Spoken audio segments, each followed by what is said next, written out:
아멘. 말씀 먼저 보겠습니다. 말씀은 히브리서 16번째고요. 제목은 영혼의 닷 예수. 히브리서 6장 13절에서 20절까지 말씀 보겠습니다. 히브리서 6장 13절에서 20절까지요. 네, 같이 읽도록 하겠습니다. 하나님이 아브라함에게 약속하실 때에 가리켜 맹세할 자가 자기보다 더 큰 이가 없었으므로 자기를 가리켜 맹세하여 이르시되 내가 반드시 너에게 복을 주고 복 주며 너를 번성하게 하고 번성하게 하리라 하셨더니 그가 이같이 오래 참아 약속을 받았느니라. 사람들은 자기보다 더 큰 자를 가리켜 맹세하나니 맹세는 그들이 다투는 모든 일의 최후 확정이니라. 하나님은 약속을 기업으로 받은 자들에게 그 뜻이 변하지 아니함을 충분히 나타내시려고 그 일을 맹세로 보증하셨나니 이는 하나님이 거짓말을 하실 수 없는 이 두 가지 변하지 못할 사실로 말미암아 앞에 있는 소망을 얻으려고 피난처를 찾은 우리에게 큰 안위를 받게 하려 하심이라. 우리가 이 소망을 가지고 있는 것은 영혼의 닷 같아서 튼튼하고 견고하여 휘장 안에 들어가나니 그리로 앞서 가신 예수께서 멜기세덱의 반차를 따라 영원히 제사장이 되어 우리를 위하여 들어가셨느니라. 아멘. 네, 말씀을 증거할게요. 제가 옛날에 그 주일학교 교사를 한 적이 있어요. 원래 학생회만 하다가 주일학교 교사를 이제 처음 맡았는데 잘 모르죠. 못하죠. 아무래도 애들 데리고 뭘 하겠어요? 못하죠. 그런데 이 기억이 나요. 어떤 친구가 이런 질문을 했습니다. 예수님은 하나님의 아들인데 그러면 하나님은 누가 낳았느냐? 그런 질문을 했어요. 제가 또 신학을 했기 때문에 또 멋지게 답을 해줬죠. 하나님은 스스로 계신 분이야. 멋지지 않아요? 애가 알아들을까요? 못 알아듣죠. 그게 뭔지. 그러니까 하나님은 존재 자체가 그냥 처음과 나중. 그러니까 어디서 태어나신 분도 아니고 그냥 있다예요. 있다. 하나님은 처음부터 그냥 있다. 있었다도 아니고 있다예요. 있다. 그래서 부모도 없고 형제도 없고 처음과 끝이 존재하지 않는 분. 그래서 당연히 하나님은 배꼽이 없어요. 배꼽. 엄마로부터 물려받는 그런 어떤 배꼽이 없습니다.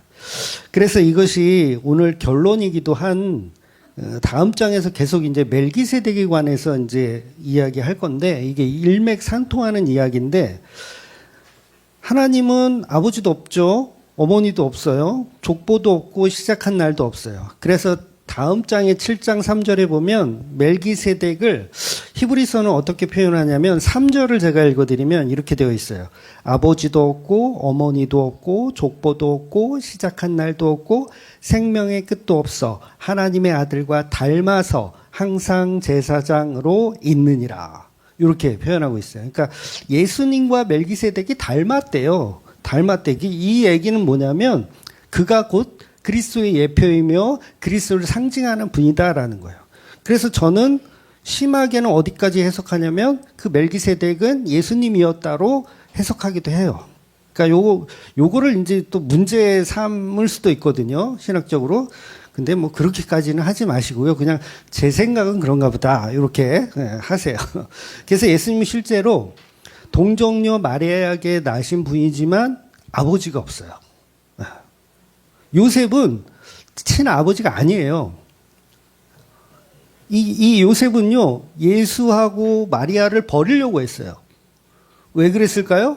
내 자식이 아니라서. 그러니까 요셉하고 예수님은 피 한 방울도 섞이지 않았습니다.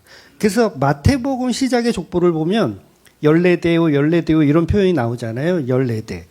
실제로 그 족보에 열거되어 있는 그 조상들과 예수님은요, 피 한 방울 섞이지 않았어요.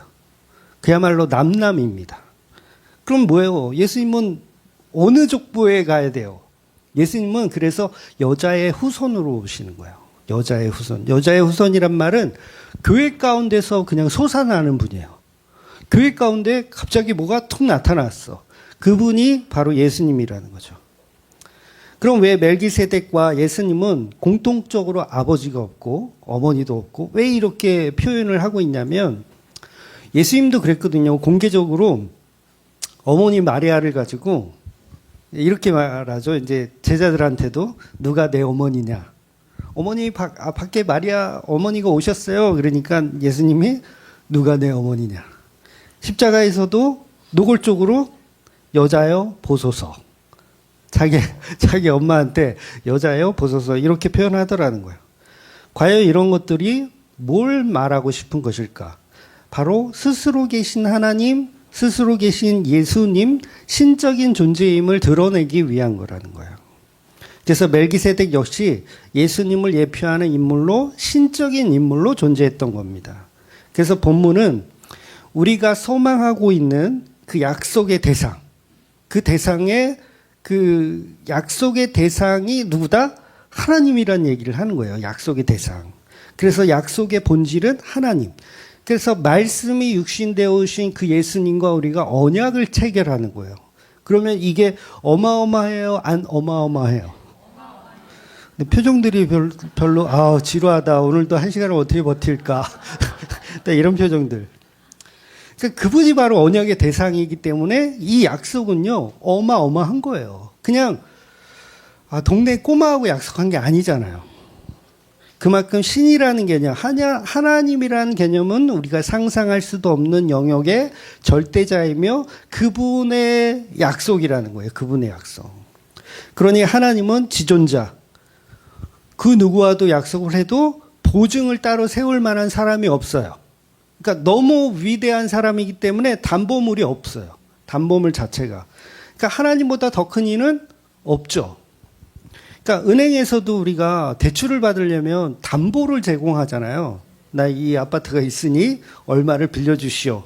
그런데 하나님 자체는 그분을 더 크게 담보할 만한 게 없다라는 거예요. 그래서 영원히 없습니다. 그래서 본문의 이야기처럼 하나님이 누군가와 약속을 했다면 이보다 큰 약속은 없다라는 거죠. 근데 우리가 우리 삶 속에서 그 약속을 내가 정말 믿고 산다면 좋지 않아요, 여러분? 근데 우리가 잊어버리죠. 그러니까 자기가 생각하는 약속의 개념만 자꾸 떠올리는 거예요. 그런데 스스로 계신 하나님이 담보했다는 거. 그래서 우리가 누군가와 약속을 할 때 보통은 그 내용이 중요하다 이렇게 여러분 생각하잖아요. 약속의 내용. 어떤 약속을 했는가 내용. 그런데 그 내용보다 중요한 게 뭔지 아세요? 누구와 약속을 했느냐가 더 중요한 거예요. 누구와.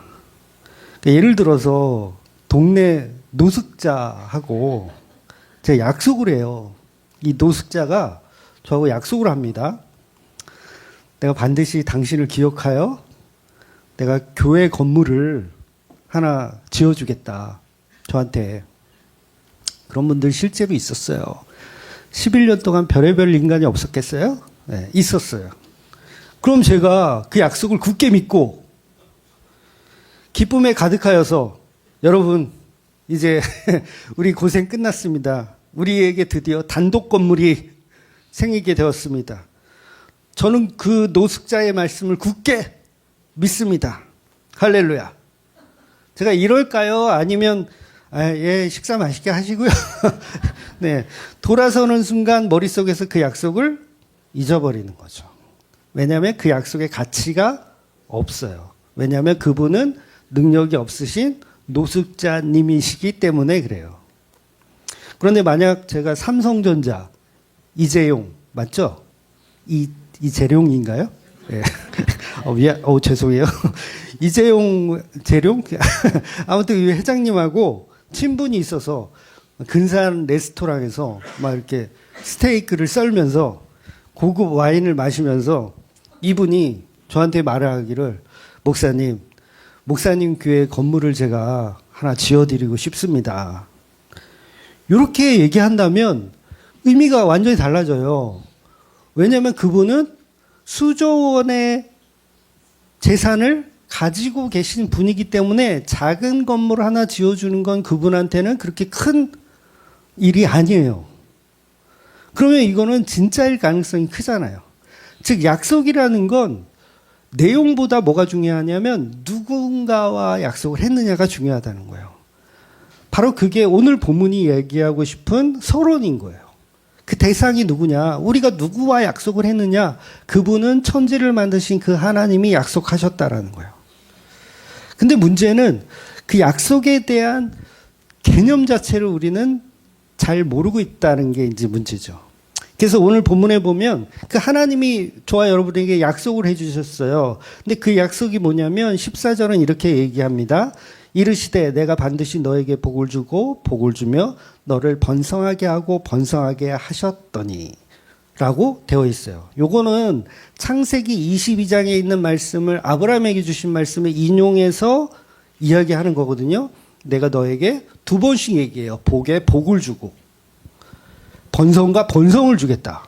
이렇게 엄청 강조하는 거예요. 반드시 주겠다. 그래 이게 22장에서 주신 말씀인데 사실은 그보다 먼저 하나님이 아브라함에게 주신 복된 내용들이 또 있어요. 17장에 가면 여러분들 할례 언약이라고 들어보셨죠? 할례 언약을 할 때 아브라함에게 하나님이 복을 주세요. 17장 2절을 보면 내가 내 언약을 나와 너 사이에 두어 너를 크게 번성하게 하리라 하시니 여기 17장이에요. 그러니까 17장에서 이미 하나님은 아브라함에게 자손이 번성하게 되어질 것을 약속을 하셨어요. 그러면서 아브람이라는 이름을 아브라함으로 바꿔주세요. 아브람은 그냥 우리 집의 아빠 정도라면 아브라함은 민족의 아버지예요. 민족의 아버지. 스케일이 엄청 커진 거예요. 사레도 그렇죠. 사레도 원래 이름이 사레였는데 사라로 이름을 바꿔주세요. 그러니까 집안의 어머니에서 민족의 어머니로 바꿔주시는 거예요. 그렇다면 이것이 하나님의 약속이고 아브라함은 이 약속을 받은 이후에 복을 정말 많이 받고 자손도 많이 낳고 번성하게 살아야 되죠. 아브라함은 그래서 이 약속을 믿었어요. 그 당시는 할례 언약할 때는 믿었어요. 그래서 그 즉시 자기 아들 이스마엘을 할례시키고 그 다음에 집안에서 태어난 모든 사람 내가 돈으로 샀던 뭐 했던 다 데렸다가 왜 남자들은 다 할례를 시켜요. 그렇다면 약속이 체결이 된 거예요. 그러면 하나님이 이제 뭘 이행하셔야 돼요? 복에 복을 주겠다. 번성에 번성을 주겠다라는 건 이제 하나님이 이행하시면 됩니다. 그러면 우리가 이제 그 인생을 보면 되잖아요. 정말 그런 인생을 살았나. 그러니까 하나님으로부터 복을 받아서 근심 걱정 없이 모든 날이 그야말로 행복했느냐. 그렇죠? 우리 옛날에 교회 다닐 때 그러지 않았어요? 아브라함의 축복. 야곱의 축복 이래가지고 말씀 붙들고 엄청 기도하지 않았어요? 축복을 받아내고야 말겠다 막 이러면 하나님의 복을 받아내고야 말겠다. 그래서 여러분 재산이 날로 날로 늘어나셨나요? 자손이 대대로 번성하셨나요? 파주 땅값 엄청 올랐잖아요. 운정 땅값도 엄청 오르고 그래도 한 100평쯤은 다 갖고 계시지 않았나요? 운정 나가면 요새도 그래요. 운정 나가면 무슨 아파트가 그렇게 빨리빨리 생기는지 와 고층 아파트 그것도 그냥 여기 시골 뭐 10층 이런 아파트가 아니에요. 고층 아파트가 계속 생겨요. 도대체 저 많은 아파트는 분양이 다 되는 걸까? 도대체 어떤 사람들이 저 아파트에 들어와서 사는 걸까? 왜냐하면 파주 사람들은 아닌 것 같아요. 제가 봤을 때. 그러니까 파주시 인구가요, 1년에 한 10,000명씩은 늘어나는 것 같아요.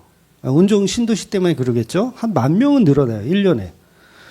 도대체 저 많은 사람들은 저 비싼 돈을 주고 저 아파트를 사고 있는 것인데, 그런데 중요한 건 우리 집은 없다는 거예요.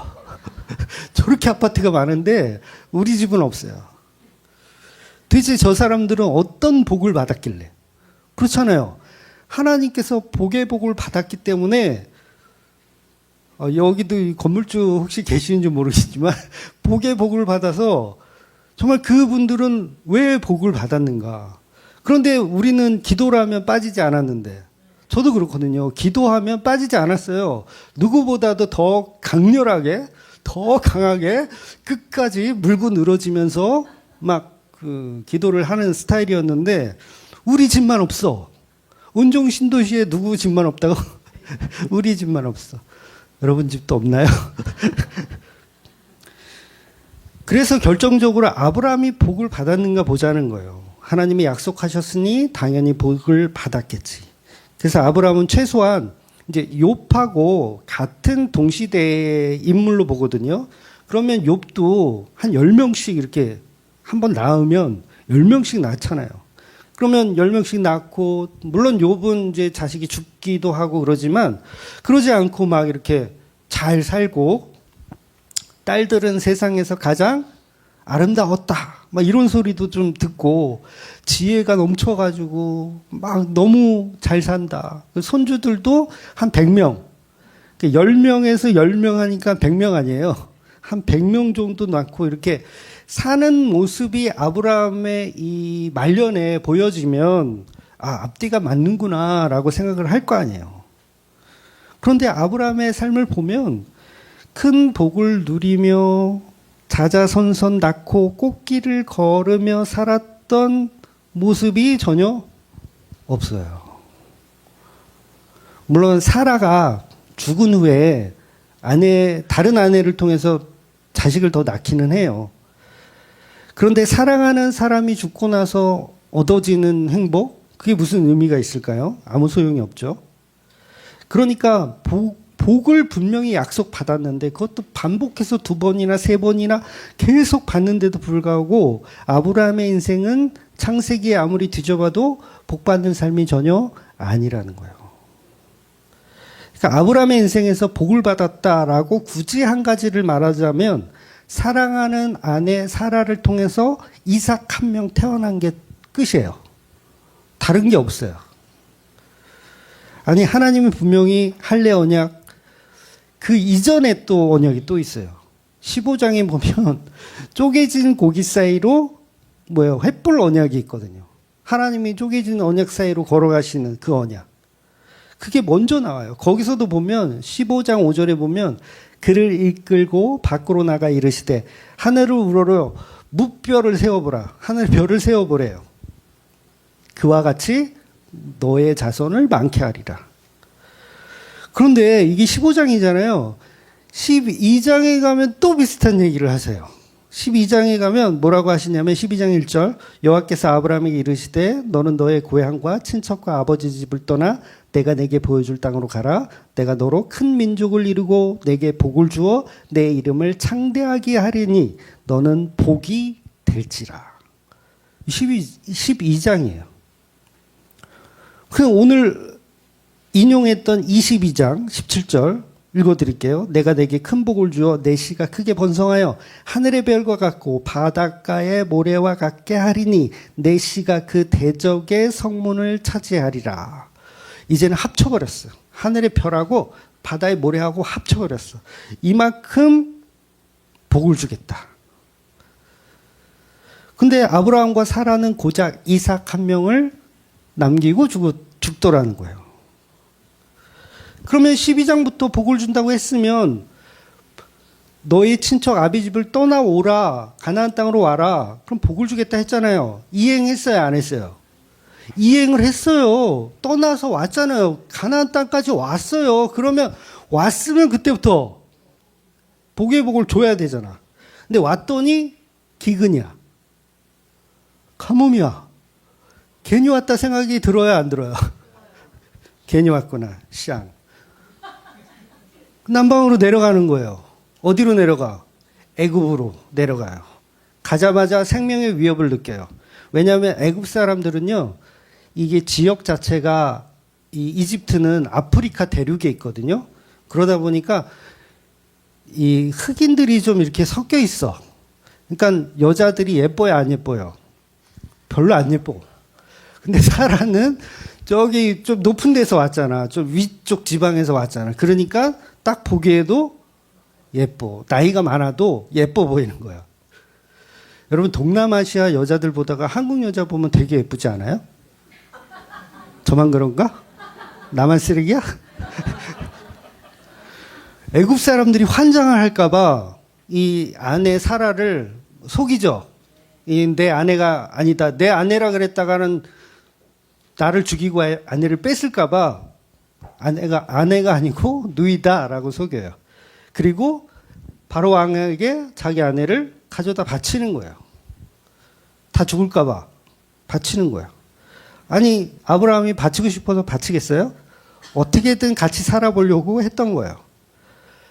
그렇다면 이 인생이 복의 복을 받은 인생처럼 보이세요? 짜증나지 않아요? 12장, 15장, 17장 틈만 나면 하나님은 번성하리라 약속을 했지만 아직 이삭은 태어나지도 않았어요. 아직 태어나지도 않았어. 이제 18장에 가서 이삭을 주겠다는 약속을 하세요. 그래서 그때 아브라함과 사라가 하나님을 향해 비웃죠.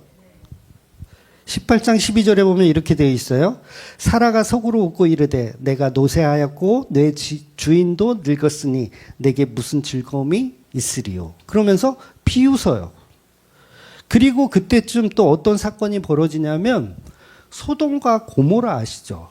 그 사건이 벌어져요. 거기에 누가 살고 있냐면 사랑하는 조카 롯이 거기 살고 있어요. 그래서 하나님께 아브라함이 기도하잖아요. 의인 50명만 있으면 살려주십시오. 45명, 40명 이렇게 해서 10명까지 줄여.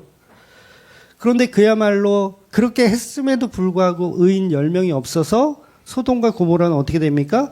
불바다가 돼버려요. 불바다가.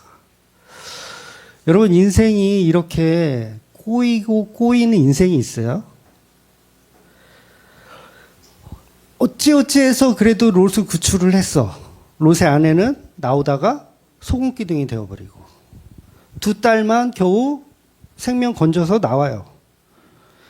그리고 롯은 이 딸과 자식을 생산하는데 그 자손이 모압과 암몬의 조상이 됩니다. 그런데 암몬 족속은 성격이 잔인무도해요. 싸움을 좋아하며 7신을 숭배하는 사람들이에요. 나중에 암몬과 모압이 서로 이렇게 힘을 합쳐가지고 이스라엘을 맹공격하는 그런 역사를 보게 됩니다. 아브라함은 분명히 복의 복을 받는다는 언약을 받았음에도 불구하고 그 인생이 쉽사리 풀리지 않는 거예요. 그리고 20장에 가면 또 한 번 아내를 또 팔아먹어요. 그랄 왕 아비멜렉에게 자기 아내를 또 누이라고 속이고 사라를 수총들게 내어줍니다. 다행히 하나님이 그랄 왕에게 현몽하셔서 아내가 있는 여자니 건드리면 죽여버릴 테니 그대로 빨리 다시 돌려놓으라. 이렇게 해가지고 목숨을 건지죠. 그래서 21장에 가서 이제 이삭이 이제 태어났어요. 태어나가지고 약속하신 이삭을 낳기는 하지만 가정 불화가 끊이질 않아요. 이제 이삭이 태어났으면 이제 이제부터 행복 계속.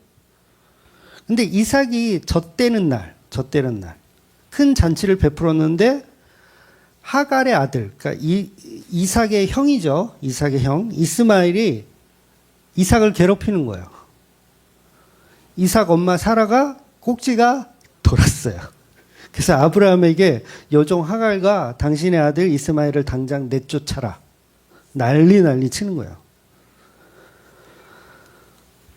이 마음이 괴롭지 않을까요? 아브라함의 마음이. 아브라함은 또 어쩔 수 없어. 또 사라의 말이라면 껌뻑 죽어. 그래서 아침 일찍 일어나서 떡과 물 한 가죽 부대를 가져다가 하갈의 어깨에 메어주고 그 아이를 데리고 이 집을 떠나게 합니다. 생각해 보세요. 아브라함에게는 이스마엘도 자기가 사랑하는 아들이에요. 자기가 사랑하는 아들. 하갈도 몸종이긴 하지만 그래도 살을 섞은 자기 사랑하는 아내입니다. 그런데 이 이스마엘과 하갈을 내쫓는 건데 이게 단순히 그냥 내쫓는 게 아니고요. 광야로 보내진다는 건 이건 그냥 죽이는 거예요. 죽이는 거. 그럼 여러분 아브라함의 마음을 한번 생각해 보세요. 이게 복의 복을 받은 인생의 모습입니까? 결국 하갈과 이스마엘은 브엘세바라는 광야에 쫓겨나서 방황하게 돼요. 실제로 하갈은 광야에서 가족 부대의 물이 이제 다 떨어졌어. 남편이 준 물이 다 떨어졌어. 그래서 목마름과 배고픔으로 이스마엘을 한쪽에 이렇게 눕혀놓고, 그러니까 성경은 이렇게 표현하거든요. 화살 한바탕 거리에 떨어져서, 그러니까 활쏘는 뭐 한 100m 정도 됐겠죠. 떨어져서 아이를 바라보며 우는 거예요. 하갈이 아이를 바라보며 우는 거예요. 울며 불며 이 아이가 죽는 것은 내가 참아볼 수가 없습니다, 하나님. 소리내어 울어요. 너무 슬프지 않아요? 네, 소리내어 울어요. 물론 하나님의 사자가 나타나서 샘물을 발견하게 하시고 아브라함의 인생은 아브라함의 그 자식 이스마엘도 내가 책임지겠다라고 말씀을 하시지만 인생 자체가 정말 슬픈 인생이라는 거죠. 아브라함은 그걸 뻔히 알아요, 다. 분명히 보내면 목마름과 배고픔으로 광야에서 죽을 것이다. 그런데 보내야 돼요. 이 슬픈 아브라함의 인생. 22장에 가면 또 결정적인 더 뼈아픈 사건이 또 벌어지죠. 하나밖에 없는 이삭을 모리아산에 번제로 바치래요. 하나님이. 아브라함의 인생을 저와 여러분이 산다면 정말 공황장애가 걸리지 않을 수가 없어요. 이 우울증이 항상 시달릴 수밖에 없어. 인생 자체가. 이건 당해보지 못한 사람 몰라요. 23장에 가면 그렇게 사랑하던 아내 사라는 결국 죽어버려요. 먼저 죽습니다. 그래서 아브라함이 그 무덤에서 사라를 장례해 놓고 슬피 울며 애통하는 장면이 성경이 그대로 표현하고 있어요. 슬피 울며 애통합니다. 결국 아브라함은 계속 복을 받았던 것 같지가 않아요. 그러니까 이삭이 태어났잖아요. 이제 컸잖아요. 근데 엄마 없이 자랐죠. 엄마가 좀 일찍 죽었으니까. 애는 큰데 장가도 못 가고 있어. 바보예요. 그래서 늙은 종을 시켜서 고향 땅에 가서 며느리감 데려와라. 어떠세요? 아브라함이 정말 하나님이 너의 친척 아비 집을 떠나서 거기로 가면 내가 복의 복을 주겠다라고 해서 그 인생을 충분히 누린 인생으로 보이십니까? 아브라함은 다 했거든요. 친척 아비 집을 떠나라 그래서 떠났고 가나안 땅에 정착을 했고 그 다음에 할례 언약 하라 그래서 했고 헷불 언약 하자 그래서 했고 다 했어요. 그런데도 불구하고 아브라함의 인생은 험악한 인생을 살더라는 거예요. 그렇다면 본문이 말하고 싶은 하나님이 말씀하시는 복이 무엇냐는 거예요. 복이. 그래서 그 결론을 오늘 본문 19절과 20절이 이야기하는 겁니다. 뭐라고 이야기하냐면 멜기세덱의 반차를 따르는 영원한 제사자 예수 그리스도가 바로 아브라함에게 복이다라고 얘기하는 거예요. 그런데 우리는 복을 해석할 때 전혀 다른 복으로 해석하잖아요. 노벨상을 받는 어떤 행복. 노벨상 너무 괴리감이 있다. 그렇죠? 서울대를 합격하는 어떤 복. 사업을 성공하는 어떤 복. 만수무강하는 어떤 복. 그런 것을 자꾸 생각하더라는 거예요. 아브라함의 인생을 보면 전혀 그런 복이 없는데 아브라함만 그럽니까? 야곱 보면 한 수 더 떠요. 이분은 아브라함에 비하면 또 장난 아니에요. 장난 없어요. 그러니까 야곱도 뭐예요? 하나님의 언약을 받았고 축복을 받은 사람이에요. 야곱의 축복이란 말도 있잖아요. 그런데도 불구하고 야곱의 인생을 보면 그냥 험악한 인생을 사는 거예요. 자식이 짐승들에게 찢겨 죽는, 그것도 자기가 제일 사랑하는 자식 요셉. 아브라함의 인생이나 야곱의 인생이나 저와 여러분의 인생이나 별반 다르지가 않더라는 거예요. 그래서 예수님이 예표하고 있는 그 멜기세덱이라는 그분이 바로 약속의 아들 이삭이다. 그분이 복의 복이다라는 이야기를 하는 거예요. 그러니까 이게 한국 교회에 어울려요, 안 어울려요? 안 어울려요. 그래서 교회를 다녀도 예수를 안 믿어요. 왜냐하면 험악한 인생에서 우리를 건져주고 행복하고 돈 많고 막 그런 삶을 주는 교회를 가지. 야, 너와 내 인생은 그냥 아브라함의 인생이야. 뭐 없어. 그냥 너와 나의 인생은 그냥 야곱의 인생이야. 그냥 말년에 그냥 병들어서 그냥 죽는 거야. 험악한 인생이야. 별게 없어. 그렇잖아요. 누가 좋아해요, 이게. 근데 성경은 전부 그 얘기를 하더라는 거예요. 그런 인생이다. 그런데 그 인생 안에 무엇이 있느냐? 바로 멜기세덱이라고 하는 제사장. 그분 예수 그리스도가 있으시다라는 이야기를 하는 거예요. 그래서 이게 믿기 어렵습니다. 성령의 은혜가 없으면 믿을 수가 없어요. 그러니까 아브라함에게 멜기세덱은 영원한 왕이죠. 11조를 바쳐드리는 대상. 그런 위대한 사람이 바로 아브라함의 몸에서 나오는 복이다라고 얘기하는 거예요. 그것이 아브라함과 예수님의 피가 섞여서 복이 있다는 말이 아니라, 그러니까 이 복이라는 개념을 이제 보통 목사님들이 설명할 때 아브라함의 자손, 그래서 예수 그리스도, 우리 아브라함이 예수님의 조상이 되니까 복이 있다라고 하는데 그거 아니에요. 분명히 말씀드리지만 피 한 방울 섞이지 않았어요. 조상이니까 복이 있다 그러면 또 족보로 얘기해가지고 내가 전주이시니까 내가 이성계의 후손이고 내가 조선의 왕이다.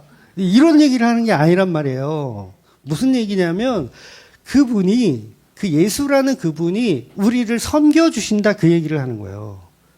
우리를 어른으로 섬겨주신다. 조상으로. 예수님이 아브라함을 볼 때 뭐야? 조상이잖아. 섬겨주신다 그 얘기를 하는 거예요. 그것이 바로 영원하신 멜기세덱의 반차.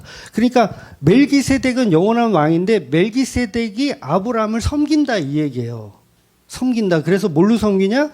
떡과 포도주를 가지고 섬긴다 이 얘기예요. 실제로 11조 바칠 때 뭘 갖고 나왔어요? 멜기세덱이. 떡과 포도주를 갖고 나와서 그걸로 아브라함을 대접하는 거예요. 그게 바로 보혈의 피죠. 예수님의 살과 피로 우리를 섬겨주시는 예수님. 생각해 보세요. 위대한 왕이 저와 여러분의 발을 씻어주세요. 발을 씻어준다는 얘기는 종들이라 하는 거예요. 종들. 그래서 종들 중에서도 가장 낮은 등급의 종들이 주인의 발을 닦아주는 거예요. 그러니까 예수님이 우리를 그렇게 섬겨주신다는 거죠. 그러니까 이 제사장이신 멜기세덱의 반차를 따르는 분이 우리를 섬겨주신다는 얘기는 엄청난 얘기를 하는 거예요. 감흥이 좀 없죠. 그래서 예수님을 믿고 따르는 그 상태가 엄청난 복을 받았다는 거예요. 그러니까 그 발을 씻겨주시는 그 종이, 그분이 누구다? 스스로 계신 하나님이다라는 얘기죠. 그래서 본문이 말하는 영혼의 닭과 같아서 튼튼하고 견고하게 세워진다라는 거예요. 닷이라는 말이 뭐예요? 이제 배가 정착했을 때 이렇게 어디로 떠내려가지 말라고 이렇게 닻을 내리잖아요. 그래서 뭐 항구에 있을 때도 닻을 내리고 폭풍이나 어떤 거에 요동치지 않도록 딱 묶어주는. 그래서 나의 영혼의 닻은 바로 예수 그리스도라는 얘기를 하는 거예요. 그런데 그 닻이 끊어지면 어떻게 됩니까? 우리는 영원한 저주의 바다로 그냥 떠밀려 가는 거예요. 예수님이 우리를 붙잡고 있는 이 자체가 영혼의 덫이라는 거죠. 그래서 그 상태가 복이 있다라는 거예요. 그러니까 아브라함에게는 그 영혼의 덫이 있었던 거예요. 즉 예수님만 우리 곁에 계시다면 저와 여러분은 절대로 그 복 가운데 절대로 이렇게 떠나지 않는다는 것이죠. 그분이 바로 영원히 대제사장이 되어서 죽어 마땅한 장소인 지성소 안에 들어가셔서 죽음으로 복음을 완성하시는 겁니다. 그러니까 휘장 안에 뭐가 있다 그랬어요? 법궤가 있어요. 휘장 안에 법궤가 있어요. 법궤는 인간의 죄를 상징하는 세 가지 물건이 들어있다고 했죠. 십계명의 돌판과 만나 항아리, 아론의 쌍난 지팡이라고 하는 인간의 죄성을 그대로 담고 있는 거예요. 그래서 저와 여러분의 죄를 어디에 넣었어요? 법궤 안에 넣었어요. 그리고 그걸 뭘로 덮어요? 뭘로 덮을까요? 시은 자라고 하는 속죄소로 덮는 거예요. 쉽게 말해서 뚜껑이에요. 그 뚜껑으로 덮어서 그 뚜껑 위에 어린 양의 피를 뿌리는 거예요. 어린 양의 피를 뿌려. 그런데 그 피가 뭐다? 예수님의 피예요. 예수님의 십자가. 그래서 이것을 복음서나 다른 서신서들이 전부 이런 방식으로 복음을 설명합니다. 어린 양의 피가 우리의 죄 위에 뿌려져서 우리에게 시은 자, 은혜가 쏟아져 나온다라는 거예요. 그런데 히브리서는 독특하게 법궤 위에 뿌려진 피라고 하지 않고 뭐라고 하냐면 이 피를 들고 들어가는 제사장의 피라고 표현하는 거예요. 히브리서는. 그러니까 이게 굉장히 독특한 표현이에요. 다른 복음서나 다른 서신서하고는 좀 달라요. 그래서 저는 바울이 쓴 거는 아니라고 봐요. 그러니까 바울은 이렇게 표현한 적이 없거든요. 근데 히브리서는 어린 양의 피가 아니라 제사장의 피가 뿌려졌다라고 설명하는 거예요. 여러분 구약에서 그러니까 구약에서 제사장이 지성소 안에서 죽는 경우는 어떤 경우냐면 잘못된 피를 가지고 오면 제사장이 죽어요. 그리고 제사장의 자격이 없는 사람이 이렇게 성막을 와서 껍적거려도 죽어요. 레위 지파가 아니면 안 됩니다. 그런데 모세오경에 보면 실제로 지성소 안에 들어가서 어린 양의 피를 가지고 지성소 안에 들어갔다가 죽는 경우는 없었어요. 성경에는 안 나옵니다. 그러니까 무슨 말이냐면 지성소 안에는 1년에 한 번만 들어가거든요. 대속죄일이라고 하는 그날만 들어가는데 그날에 피를 가지고 들어갔다가 실제로 죽었던 제사장은 없어요. 그러니까 지성소 밖에서 죽었던 경우는 있죠. 그거는 레위기 10장인가 우리가 다뤘었는데 10장인가 보면 여호와의 명령하지 않은 다른 불을 가지고 이렇게 분향했을 때 그때 아론의 아들들 나답과 아비후가 죽어요. 그거는 지성소 밖에서 죽은 사건이야. 그런데 실제로 지성소 안에서 죽었던 사건은 없어요. 나오지 않아요.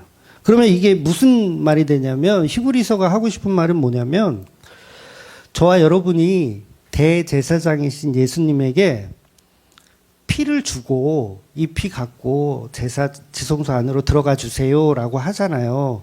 그러면 지성소 안에 들어갔던 그 제사장이 죽었다면 히브리서는 죽었다고 하잖아요. 영단본에 죽어서 이렇다 이런 표현이 이제 나올 거예요. 죽었어요. 그러면 문제가 있는 거죠.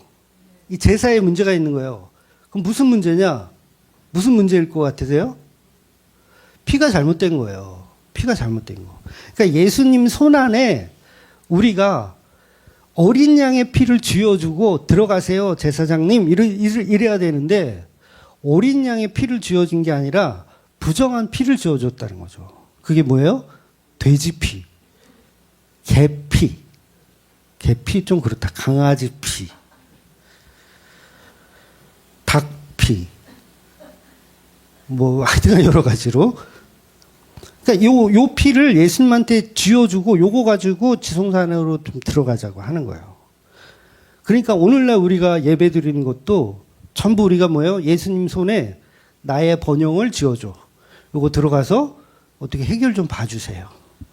나의 성공 예수님한테 쥐어주고 요거 가지고 들어가서 어떻게 해결 좀 봐주세요.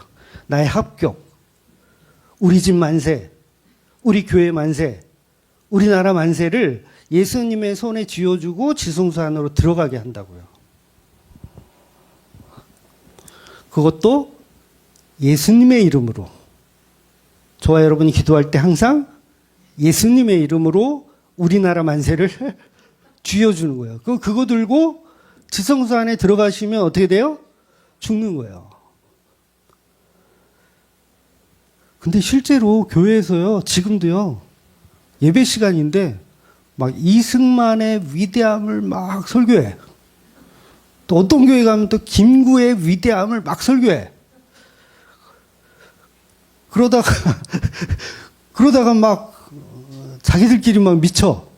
서로 싸워. 빨간색 교회, 파란색 교회 이렇게 해가지고 서로 싸워.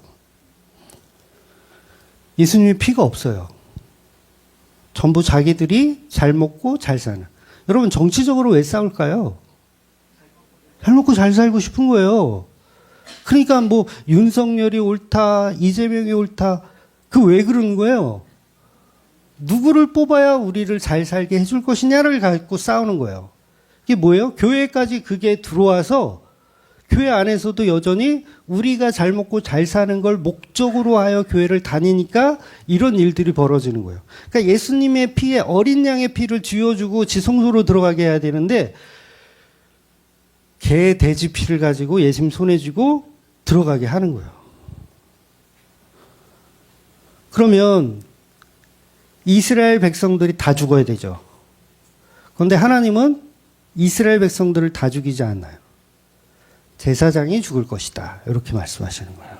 제사장이 죽을 것이다. 그러니까 생각해 보세요. 저와 여러분을 대표해서 예수님이 우리의 그 더러운 피를 가지고 지성소로 들어가서 하나님께 그 더러운 피를 바치다가 하나님이 이제 노발대발 하시는 거죠. 야, 어린 양의 피를 가져오라니까 저 돼지 강아지 피를 가지고 야, 네가 제사장이니까 네가 대신 죽어. 누구를 죽인 거야? 예수님을 죽여버리시는 거야. 그 예수님은 죽을 때 뭐라 그러냐면 이 손에 쥐어준 돼지 피, 강아지 피를 쥐어준 저들은 모르고 그랬습니다. 저들을 용서해 주십시오. 이러시는 거예요. 그러니까 저와 여러분이 우리는 이제 돼지 피, 강아지 피를 드리지 맙시다. 예수님의 피를 드립시다. 이러는 게 아니라 우리는 이미 그랬었다는 거죠. 우리는 이미 그래왔고 지금도 그래왔고 솔직히 말씀하세요. 지금도 그래요.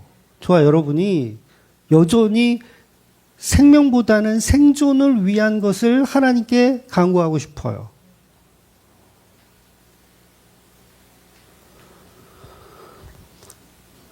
여담으로 할 얘기가 더 많은데 이거 했다가는 안 될 것 같아요. 네, 다음에 할게요. 이거는 그러니까 히브리서는 독특하게 지성소에 죽으신 제사장이신 예수님을 말씀하시는 것이고 그 제사장이 성소에서 죽었다라고 표현하는 거예요. 굉장히 놀라운 표현이에요. 그래서 제사장이 지성소 안에서 영단번에 죽음으로 속죄했다.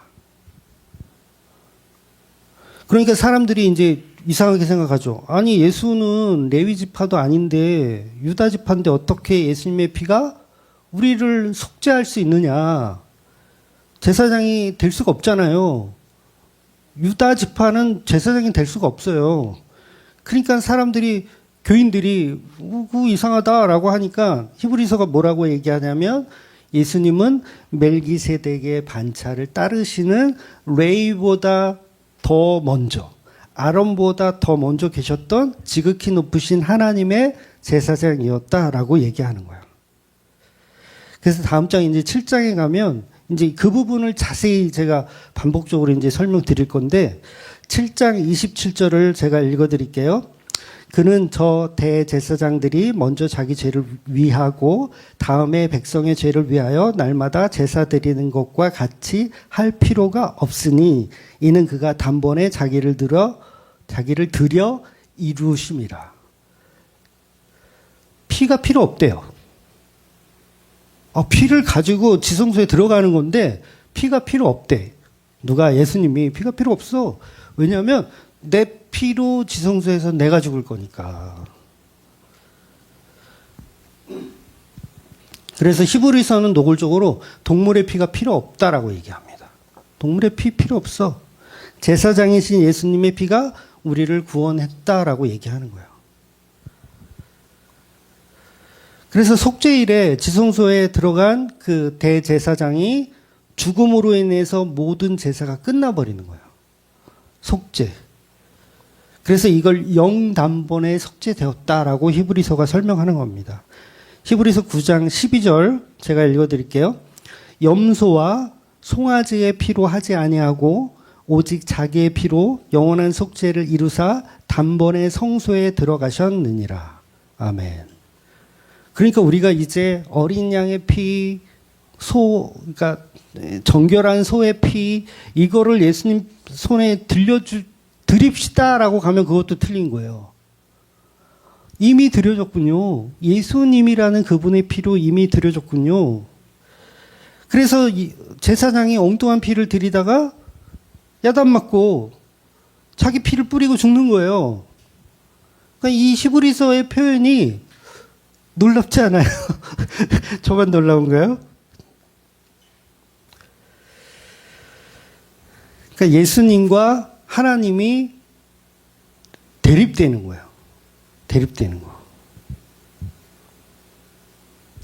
저들이 잘못 준 피를 저들은 모르고 했습니다. 용서해 주십시오. 그랬더니 하나님이 무슨 소리야. 저것들은 늘 눈먼 것, 저는 것, 병든 것 이런 것만 바치던 놈들인데 다 죽여야 돼. 근데 예수님이 모르고 한 거니 저를 죽여주세요 이러는 거죠. 그래서 예수님의 속죄는 구원받지 말아야 할 인간들을 구원하시는 거예요. 돼지 피, 강아지 피로 제사 드리는 척하는 저와 여러분 가짜를 위해 지성소에 들어가셔서 죽으시더라는 거예요. 그래서 시은자의 어린 양의 피를 뿌리는 게 아니라 대제사장이신 그 예수님의 피를 뿌리는 거예요. 그러면서 짐승의 피로 구원을 줄 수 없으니 나의 피로 속죄를 하겠다라는 거예요. 그랬더니 무슨 일이 벌어지냐면 휘장이 찢어져요. 밑에서부터 위로 찢어지면 우리 인간 측에서 뭔가를 해낸 것 같지만 위에서부터 아래로 찢어졌다는 얘기는 하나님이 찢으시는 거거든요. 제사장의 피를 내가 받았으니 이 피는 짐승의 피보다 더 위대하니 이 제사는 영단번에 끝났어. 더 이상의 다른 제사는 없어. 그러니까 더 이상의 다른 제사가 없다라는 얘기는 좋은 것, 하나님께 좋은 것 드려야지. 하나님께 더 귀한 것 드려야지. 그런 게 있다 없다? 없어요. 없는데 여전히 한국교회는 예수님 피를 무시하고 영단번에 찢긴 그 휘장을 무시하고 여전히 우리 눈먼 것 저는 것 드려서는 안 돼. 우리는 정말 좋은 거 하나님께 드려야 돼. 첫 것을 하나님께 드려야 돼. 이러면 그게 말씀 하나도 못 알아듣는 거예요. 그래서 예수님의 핏뿌림만, 그 제사장의 핏뿌림만 저와 여러분의 소망입니다. 그게 언약이에요. 그게 영혼의 닻이고요. 그래서 우리는 예수라는 영혼의 그 소망만 믿으며 살아야 그 어디나 하늘나라인 거예요. 그러니까 제사는 이미 끝났어요. 우리가 할 게 더 있어요. 끝났어요. 끝났어. 그럼 뭐만 남냐면 지성소에서 죽으신 그 예수님을 붙들고 우리가 애통하는 거예요. 휘장이 찢어졌으니까 다 들어와도 돼. 우리가 다 들어가서 뭐 보는 거예요? 야, 우리가 돼지 피를 손에 쥐어줘서 들여보냈더니 죽어버렸네? 어찌할 거. 그런데 속죄됐대. 그러면 뭐예요? 그 죽으심만 노래하는 거예요. 물론 이게 부활로 연결되어서 이게 모든 또 천년왕국까지 가야 되겠네. 이런 식으로 회복이 일어나는 거지만 그 소망은 어디에 있다? 십자가에 죽으신 예수님에게 있음을 아시고 살아가는 저와 여러분이 되시기를 예수님의 이름으로 축원드리겠습니다. 아멘. 기도하겠습니다.